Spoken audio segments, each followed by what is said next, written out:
ఆమేన్. హల్లెలూయా. ప్రేమగల ప్రియ ప్రభువు, కృపగల యేసునాథుడు, శిలువధారి, మోక్ష ప్రదాత, పునరుద్ధరణుడైన యేసు దేవుడు మనకిచ్చిన ఇక 15వ దిన సహవాసమును బట్టి దేవునికి వందనాలు తెలియజేస్తూ, ఒక సహవాసానికి మమ్మల్ని ప్రేమపూర్వకంగా ఆహ్వానిస్తున్నాను. ప్రార్థన.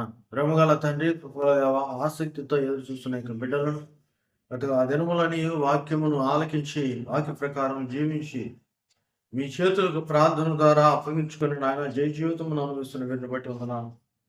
నాయన అల్పులము దుమ్ము ధూళి బట్టి వారము అయినను మీరు ఏర్పరచుకున్నారు. మీరు ఈ బిడ్డలను మీరు ఏర్పరచుకున్నదే ఎవరికి నేను నాయన ఇది సాధ్యము కాదు. అవును తండ్రి, మమ్మలను మీరు మీ యొక్క పరలోక రాజ్య వారసులుగా భూమి మీద పరిశుద్ధ ఆనందమును నాయన అనుభవించి బిడ్డలుగా శారీరకమైన స్థితిని లయపరిచి ఆత్మీయమైన స్థితిని శారీరములకు అనుబంధం కృపనిచ్చిన విధానమును బట్టి జన్మ వాక్యంలో మీరు మాతో మాట్లాడమని, మీకు మహిమకరమైన జీవితాలు మాలో అలవర్చమని యేసునామమున నడుచున్నాము తండ్రి. ఆమేన్. జీవితాంతము వరకు నీకే సేవ సల్పుదునంటిని, నీవు నాతో నుండి ధైర్యము, నీవు నాతో నుండి ధైర్యము నిచ్చి నడుపుము రక్షక. జీవితాంతము వరకు నీకే సేవ సల్పుదునంటిని, ఎన్ని ఆటంకములున్నను ఎన్ని భయములు కలిగినా అన్ని పోగును నీకు నాకడనున్న నిజమిది రక్షక. జీవితాంతము వరకు నీకే సేవ సల్పుదునంటిని, అన్ని వేళల నీవు చెంతనే ఉన్న అనుభవమీయవే. తిన్నగాని మార్గముందున పూర్ణి నడచెద రక్షక. జీవితాంతము వరకు నీకే సేవ సల్పుదునంటిని, నేత్రములు మీరు మీట్లు గొలిపెడు చిత్ర వస్తువులున్నను, శత్రువగు సాతాను గెల్వను చాలు నీ కృప రక్షక. జీవితాంతము వరకు నీకే సేవ సల్పుదునంటిని, నాదు హృదయమునందు వెలుపుట నావరించిన శత్రులను చెదరగొట్టుము రూపు మాపుము శీఘ్రముగా నా రక్షక. జీవితాంతము వరకు నీకే సేవ సల్పుదునంటిని, మహిమలో నీవుండు చోటికి మమ్ము చేర్చదనంటివే. ఇహము దాటిన దాక నిన్ను వీడనంటిని రక్షక. జీవితాంతము వరకు నీకే సేవ సల్పుదునంటిని, పాపమార్గము దరికి పోవక పాతాశల కోరక ఎప్పుడు నిన్నే వెంబడింపగ కృపణ సంగుము రక్షక. జీవితాంతము వరకు నీకే సేవ సల్పుదునంటిని, నీవు నాతో నుండి ధైర్యము, నీవు నాతో నుండి ధైర్యము నిచ్చి నడుపుము రక్షక. జీవితాంతము వరకు నీకే సేవ సల్పుదునంటిని. మనము ఆయనను అంగీకరించలేదు, కానీ ఆయనే మనల్ని ఏర్పరచుకున్నాడు.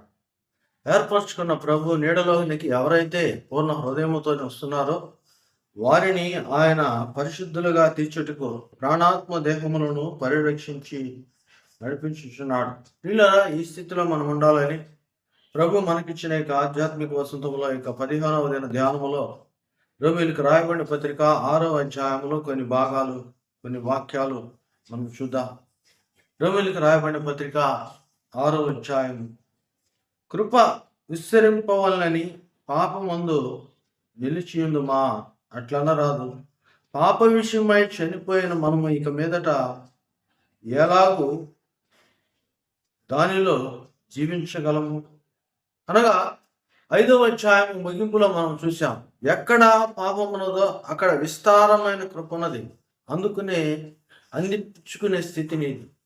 ఈ విస్తారమైన కృపలో ఉందని నువ్వు పాపంలోనే ఉంటావా, పాప సంబంధిగానే చూస్తావా?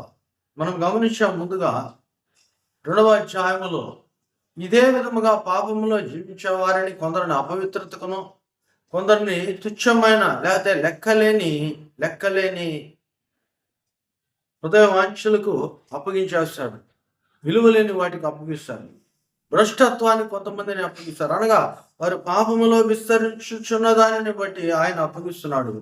కనుకనే కృపను పొందుకో, కృపలో ప్రభు యొక్క నిత్య జీవాన్ని అందుకో, దేవుడు నీకు ఇచ్చే యొక్క మేలును అలవర్చుకోమని ఇక్కడ ప్రశ్నార్థకంగా మొదట్లోనే పౌలు భక్తుడు, గత దినమని నేను మీకు చెప్పాను, విడదీయలేనిది, ఇది కంటిన్యూ ప్రాసెస్. రోమేలికి రాయబడిన పత్రిక ప్రతి వచనము వెంబడి వచ్చినాము. కనుక ఈ కృప వెంబడి కృపను పొందుకొనుచున్న మనము మన జీవితంలో పాప సంబంధము కాక ప్రభువుని కలిగి ఉండాలని, పాపము ఎక్కడ ఉన్నదో కృప అక్కడ ఉన్నది కనుక పాపంలో మనం జీవించి విస్తారమైన కృపను కోల్పోకుండా ఉండినట్లు కృపా సమృద్ధిగా మనం ఉండాలని ప్రభు యొక్క ఉద్దేశమైన. అట్లా రాదు, చదువుకున్నాం స్పష్టంగా 3వ వచనం మనం చూసినట్లు, యేసు క్రీస్తులో బాప్తిస్ము పొందిన మనమందరము ఆయన మరణములోనికి బాప్తిస్ము పొందితమని ఎరుగరా?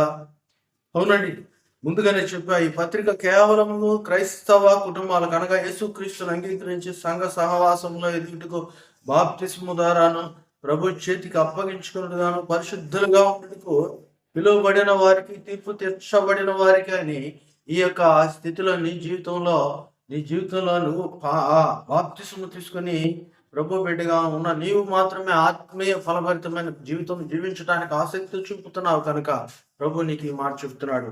3-4 వచనాలు గమనించినట్లయితే 4వ వచనం స్పష్టంగా ఉంటుంది. కాబట్టి తండ్రి మహిమ వలన క్రీస్తు మృతులలో నుండి అలాగూ లేపబడును, అలాగే మనమును నూతన జీవము పొందువారమై నడుచుకున్నట్లు మనము బాప్తిస్మము వల్ల మరణములో పాలు పొందుటగా ఆయనతో కూడా పాతి పెట్టబడితిమి. బాప్తిస్మం తీసుకునేటప్పుడు నేను నీళ్ళలోకి ఎందుకు తీసుకెళ్తారా అంటే, ఇదిగో పాత రోత స్థితిని నువ్వు జలములలో పాతి పెట్టావు, మళ్ళీ అది కనుగొనటానికి వీలు లేదు.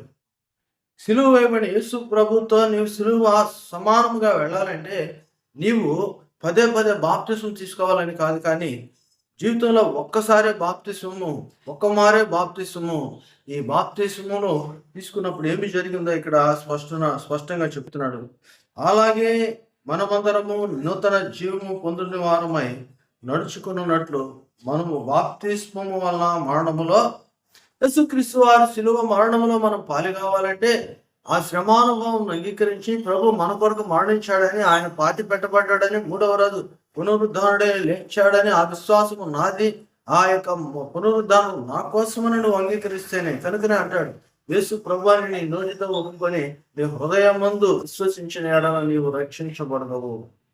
అవునండి, బాప్తిస్మం అనగా ఇగో పాత స్థితిని, రోత స్థితిని ప్రభుతో కూడా బాటముగా సిలువ వేయుటే, ఆ పైకి ఎత్తి చూపబడే ఆ యొక్క కార్యము నీవు నీటిలో మునిగి ప్రభువుని అంగీకరించిన దాని వల్ల జరిగింది. లేకుంటే ప్రభువుని అంగీకరించిన తర్వాత నువ్వు నీటిలో యేసు నామంలో నువ్వు బాప్తిస్మం తీసుకోవటం ద్వారా జరిగింది. కనుక ప్రియులరా, బాప్తిస్మం చులకన చేయబాకండి. ఏదో పెళ్లి కోసమో సర్టిఫికేట్ కోసమో కాదు, కానీ యేసుక్రీస్తుని సొంత రక్షకుడు అని బాహాటముగా ప్రభువును నువ్వు ఏ విధముగా సిలువ వేసావో అదే విధముగా బాహాటముగా జరిగే కార్యం. కనుకనే ఇక్కడ పౌలు భక్తుడు రోమపత్రిక 6వ అధ్యాయం 3వ వచనంలో క్రీస్తు యేసులోనికి బాప్తిస్మం పొందిన మనమందరము ఆయన మరణంలోనికి బాప్తిస్మం పొందినమని మీరు ఎరుగరా? ఈ బాప్తిస్మం గురించి ఇది నూతన జీవం అని, న్యూ లైఫ్ అని పౌలు భక్తుడు మనకు చెప్తున్నాడు. కాబట్టి నూతనత్వం నువ్వు సంతరించుకోవాలి. నూతనం అనగా పాతది గతించి, పాతదన్నది ఏదీ లేదు, రోతదన్నది ఏదీ లేదు. కనుకనే యేసు ప్రభు వారు స్పష్టంగా చెప్తాడు, పాత తిత్తులలో కొత్త ద్రాక్ష రసం పోయటానికి లేదు, కొత్త తిత్తులలో పాత ద్రాక్ష రసం పోయటానికి. ఇప్పుడు నీ దేహం మారిపోయింది, నీ ఆత్మ మారిపోయింది. మారిన ఆత్మలో, మారిన దేహంలో పాతది పాత వస్తువు ఉండటానికి లేదు. చాలా మంది ఆత్మీయంగా ప్రభు బిడ్డలే కానీ శారీరకంగా లోకస్తులై ఉంటారు.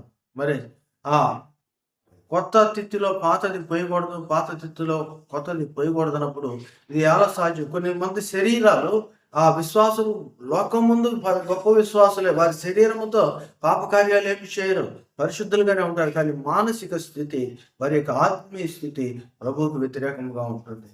వారికి ప్రభువుకు వ్యతిరేకంగా ఉంటుంది.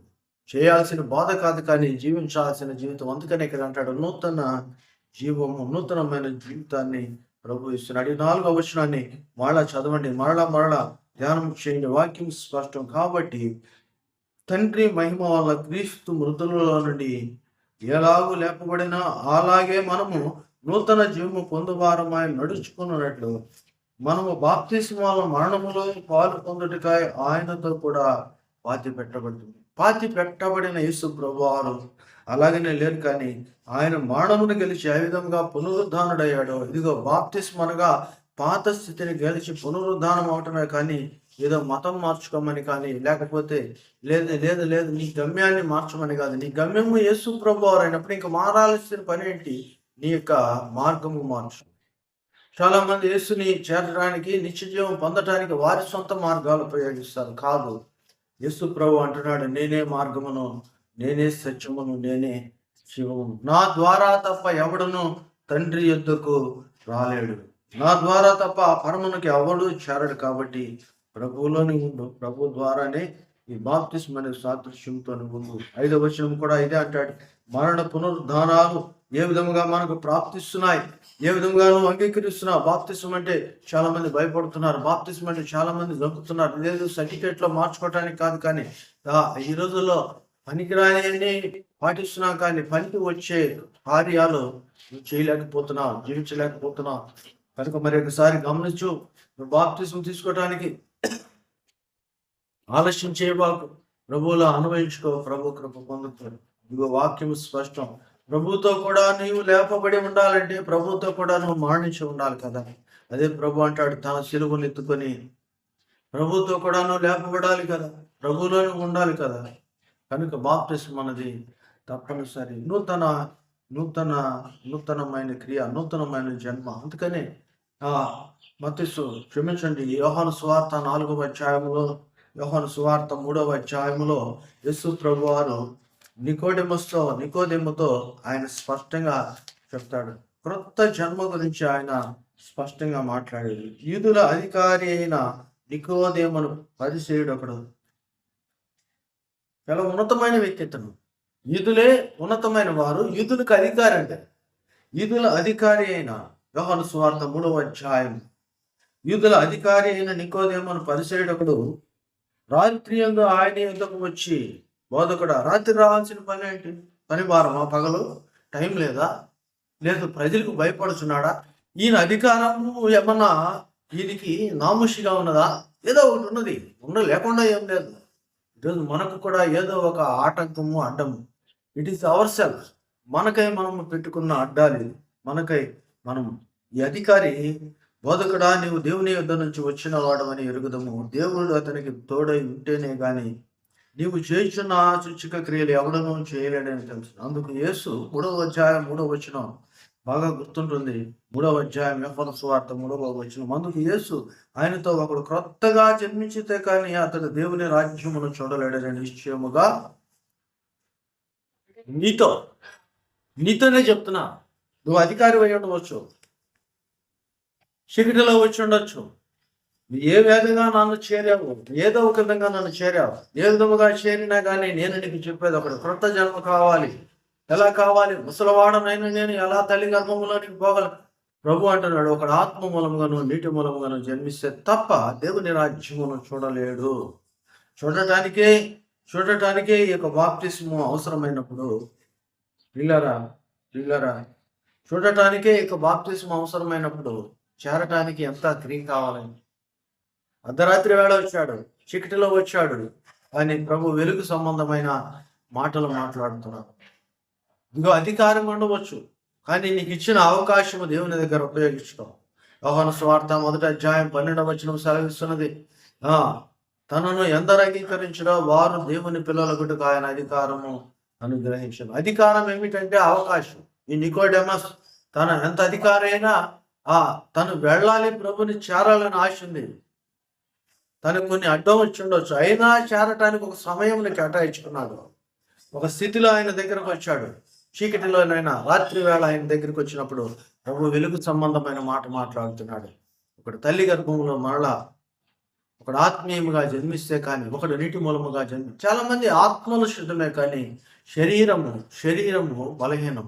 శరీరాన్ని ప్రభు చేతికి అప్పగించడానికి వెనకాడుతున్నారు. రేపేం జరుగుతుందో, మా పరిస్థితి ఎలా ఉంటుందో, మా వివాహాలు ఎలా ఉంటాయో, మా చావులు ఎలా ఉంటాయో, మా తల్లిదండ్రులు మమ్మల్ని ఏమంటారో, ఏమి చేస్తారో, మా బిడ్డలు మమ్మల్ని సాక్షాత్మైన జీవితం జీవిస్తారో జీవించకపోరో, మా ప్రభుత్వాలు ఏమంటాయో, మా పొరుగు వారు ఏమనుకుంటారో, ఈ విధమైన ఆలోచనలో ధోరణిలో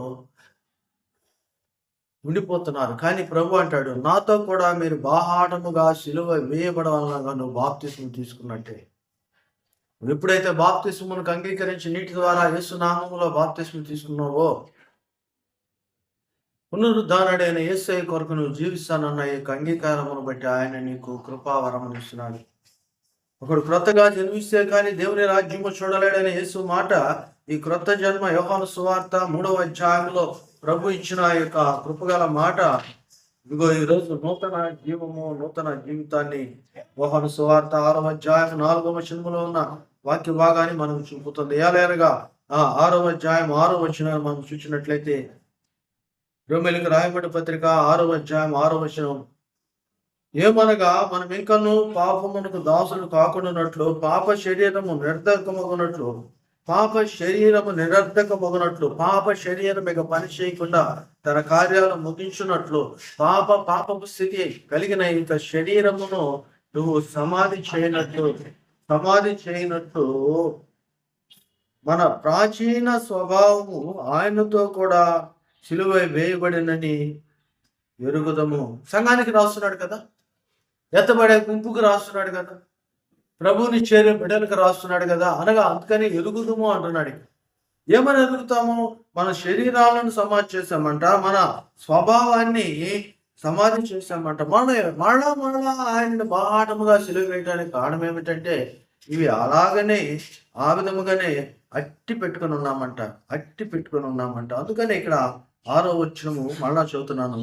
ఏలయనగా మనం ఇంకను పాపమునకు దాసులు కాకుటకు, అంటే ప్రభు యొక్క బిడ్డలు బాప్తిస్మం తీసుకున్న తర్వాత కూడా పాపం దగ్గరికి వెళ్ళిపోతున్నారు. కాబట్టి పాపము చేయి ప్రతివాడు పాపమునకు దాసుడని యోహాను సువార్త 8వ అధ్యాయము 31 నుంచి 34లో ఉన్న వాక్య భాగాలు చక్కని అర్థవంతమైన మాటలు మనం వెనకాల. పాపము చేయి ప్రతివాడు పాపమునకు దాసుడు, మేము ఎవరికి దాసుడు కానని ఇదిలన్నంత మాత్రాన వాడు పాపం చేయకుండా లేదు. వారి గురించే ఇక్కడ మాట్లాడుతుంది. వారి కోవలో ఉన్న నీ గురించే ఈ మాట మాట్లాడుతుంది. వారి కోవలో ఉన్న మన గురించే ఈ మాట మాట్లాడుతుంది. పాపము చేయి ప్రతివాడు పాపమునకు దాసుడు. కాబట్టి మళ్ళా ప్రభువుతో కలిసి మనము పాత శరీరాన్ని, పాత జీవితాన్ని మనం సమాధి చేసిన తర్వాత పునరుద్ధానుడైన యేసు ప్రభు యొక్క పునరుద్ధానంలో మనం పాలి భాగమైన తర్వాత మళ్ళా పాపమునకు దాసులు అవుతున్నాము. అట్లా కాకుండా ఉండాలంటే రెండవ మాట, పాప శరీరము నిరర్ధకమగునట్లు, పాప శరీరమును నువ్వు పాతి పెట్టినట్లు, ఇది ఇంతటితో దాని కార్యాలు ముగించున్నట్లు మన కొరకు ఆయన సిలువ వేయబడ్డాడని ఆ సిలువను మనం కళ్ళారా చూస్తున్నాం అన్నది నీకు కావాలి. దానికోసమే ఇక ఆధ్యాత్మిక వసంతం. ఈ పాత స్వభావము పాపమునకు మళ్ళా దాసం కావచ్చు. ఒకసారి పాపము నుంచి నిన్ను ఆయన రక్షించాడు, పాప విమోచన కలిగించాడు, పాపమునకు దాసులు అయిన నిన్ను బయటకు తీసుకొచ్చాడు. మరలా నువ్వు వెళ్ళకూడదని ఆయన ప్రయాసపడుతున్నాడు. ఇది నాకు ఇంకా తృప్తి లేదు, ఈ మాట చెప్పడంలో ఇంకా ఇంకా ఇంకా మీకు నేర్పాలని, మీకు తెలియచేయాలని, మనమందరం అది నీ గురించి మాట్లాడుకొని ఇంకా జీవితం జీవించాలని. కానీ సమయాభావాలను మీ చేతికే అప్పగిస్తున్నాను. మళ్ళా చదువుకోండి 6వ వచనము. చాలా స్పష్టమైన మాట. 7వ వచనం, చనిపోయిన వాడు పాప విముక్తుడని తీర్పు పొంది ఉన్నాడు. చనిపోయిన వాడెవరు? యేసు ప్రభువు. మన పాపములను ఆయన మీద వేసుకొని చనిపోయిన వాడు యేసుక్రీస్తు వారు. చనిపోయిన వాడు ఏమయ్యాడండి? 7వ వచనం, చనిపోయిన వాడు అనగా బాప్తిస్మం పొందిన వాడు అని అక్కడ బ్రాకెట్లో పెట్టుకో. పాప విముక్తుడని, పాపము నుంచి మనల్ని విమోచించాడని.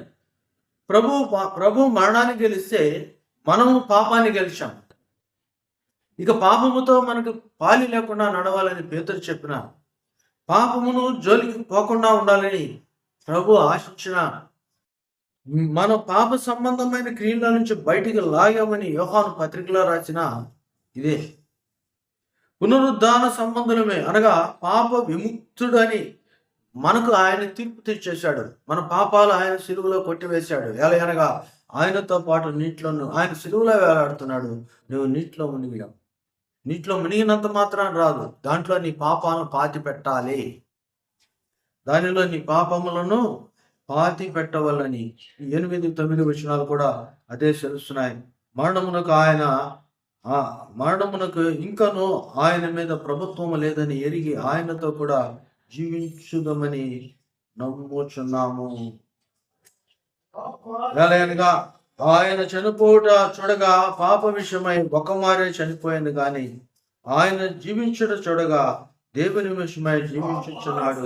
అటువలనే మీరును పాపము విషయమై మృతులుగాను దేవుని విషయమై క్రీస్తు యేసునందు సజీవులుగాను మిమ్మల్ని మీరే ఎంచుకొనడి. జడ్జ్ యువర్ సెల్ఫ్ అని మన కమ్యూనిటీలో వాడే పదం ఇదే. యేసు ప్రభువారి యొక్క మరణం ద్వారా, మన బాప్తిస్ము ద్వారా మనము ఇదిగో పాపము నుంచి బయటికి విముక్తులమైపోయాము.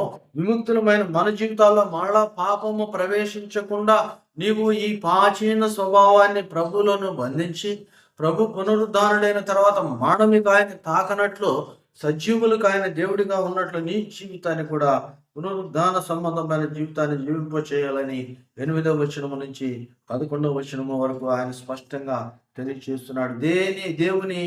దేవుని విషయమై క్రీస్తు యేసునందు సజీవులుగా మిమ్మల్ని మీరే. It is your self. ఇంకొకటి బలవంతం లేదు, నా మాట కాదు, నీకై నువ్వు తీసుకునే నిర్ణయం. సజీవుడిగా ఉంటావా, మృతురాలిగా మారిపోతావా, మృతుడిగా జీవిస్తావా? మీరు పేరుకు జీవించి ఉన్నారు కానీ ఇంకా మృతులేని ప్రభు ప్రకటన గ్రంథంలో చెప్పబడిన మాట గుర్తులేదా? నువ్వు ప్రభుని సిలువ వేసినప్పుడే నీవు ఇదిగో ఆయన అంగీకరించి పునరుద్ధానుడైన యేసు ప్రభు నీకు కనిపించినప్పుడే నువ్వు ఆయనలోకి వెళ్ళావు. కానీ మళ్ళా ఎందుకు ఆయనను హింసిస్తున్నా ప్రియులరా? అందుకని పౌలు భక్తునితో అంటాడు, దమస్క మార్గములో సౌలా నీవు నన్ను ఎలా హింసించుచున్నావు? నీవెవరో ప్రభువా, ఎవడో ప్రభు? హింసలన్నీ భరిస్తున్నాయి. పౌలుతో మాట్లాడిన ప్రభు నీ కొరకు కూడా, విమోచన పొందిన నీ కొరకు కూడా ఈరోజు ఈ మాట మాట్లాడుతున్నాడు. ఎలా అనగా ఆత్మ ఫలము లేదు కనుక ఇదిగో దేవుని రాజ్యము భోజనము పానము కాదు, కానీ నీతియను సమాధానమును పరిశుద్ధాత్మయందలి ఆనందం. ఈ పరిశుద్ధాత్మయందలి ఆనందం మనకు లేదు కాబట్టి నీ ద్వారా దేవుని రాజ్యములో ఎవరు ప్రవేశించలేకపోతున్నారు. నిన్ను ప్రవేశింపచేసిన ప్రభు ఇక నువ్వు పాపము జోలికి వెళ్ళి బయటికి నెట్టివేయబడకుండా ఉండాలని, ప్రభులో ఉండాలని, నిన్ను ప్రభువులో ఉంచాలన్నదే మా యొక్క తాపత్రయం. కనుక ప్రియ సహోదరుడా, సహోదరి, ప్రభువుని వెంబడించు. మరణమునకు నీలో ఏమాత్రమును చోటు లేదని నూతన జీవితాన్ని అనుభవించు. ప్రభువులో ఆత్మ ఫలములు ఫలించు. నీ ద్వారా నీ ఇంటి వారును, నిన్ను చూసే ప్రతి ఒక్కరూ ప్రభువును గణపరిచే భాగ్యము ప్రభువు నీకు అనుగ్రహించునుగాక. ఆమేన్. హల్లెలూయా. నీ కొరకైన చిన్న ప్రార్థన. ప్రేమగల తండ్రి, కృపగల దేవ, ఆత్మీయమైన జీవితం మాకు యొక్క 15వ దినమున అనుగ్రహించిన విధానాలను బట్టి వందన. 15వ దినమున ఆయన రోమీయులకు రాయబడిన పత్రిక 6వ అధ్యాయం మొదటి 10 వచనాల్లో దాగి ఉన్న మాటలు మాకు నిత్య జీవమును, నిందారహితమైన జీవితమును, పాపము చేత పాతి పెట్టబడిన ఆ యొక్క పూర్వ జీవితమును జ్ఞాపకం చేస్తున్నాయి. ఇక మేము పాత జీవితములో జీవించక విమోచించిన వారు మీ ద్వారా మీరు విమోచన నిరర్ధకము కానట్లు అనేకులకు ఆశీర్వాదకరముగా మా జీవితానికి మేలుకరముగా దీవించమని, మమ్మల్ని మీ సహవాసములో నడిపించమని, అధిక సమయం ప్రార్థనలో గడిపి మమ్మల్ని చేరు భాగ్యమును, మీ గురించి మాటలు చదివి నాయన మీ పరిశుద్ధ లేఖనములు చదివి మేము జీవించు భాగ్యమును అనుగ్రహించమని యేసు నామమున నడుచున్నాము తండ్రి. ఆమేన్. తండ్రి, కుమార, పరిశుద్ధాత్మ త్రియక సకలమైన దేవుడు సదా మీ కుటుంబములకు, మీ పిల్ల తరములకు విశ్వాస సంబంధమైన జీవితంతోనూ నిత్య జీవంతోనూ ప్రభువు తోడై నడిపించునుగాక. ఆమేన్. హల్లెలూయా.